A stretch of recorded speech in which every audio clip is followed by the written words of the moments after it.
For this project, we're going to use the drawstring bag from Dollar Tree that's got the spooky and the boo on it. We're going to convert this into a yard flag. So what you'll need is some tacky paper or clear shelf liner. You will need your standard mat on your ScanNCut Brother or your cutting machine. And I have some vinyl that's the peel and stick from Target. And I'm going to be using the orange that's in this packet. And we're going to be using the Brother ScanNCut. So if you don't have nails or you can't get to that knot, you could use your stylus to go through there. Now we've got this cord undone, and because of the way it's strung, we're going to remove it and just keep sliding it, and it's going to come all the way out. Let's turn it inside out.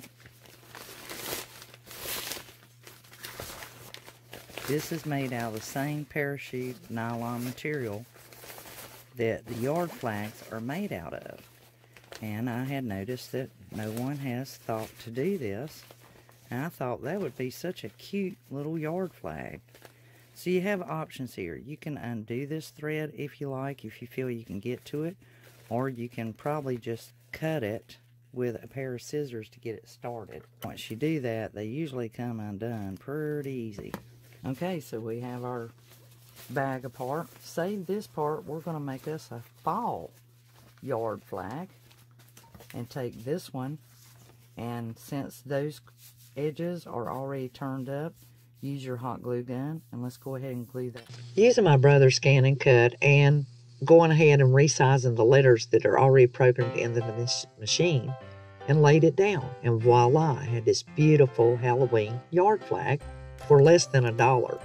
Now if you enjoyed this video, give it a thumbs up. If you're new to my channel, definitely subscribe. Read the comments, because each and every one of you are part of my DIY team. And until the next inspirational DIY, this is Elizabeth saying have a dandy, happy Halloween. Over and out. Bye, guys.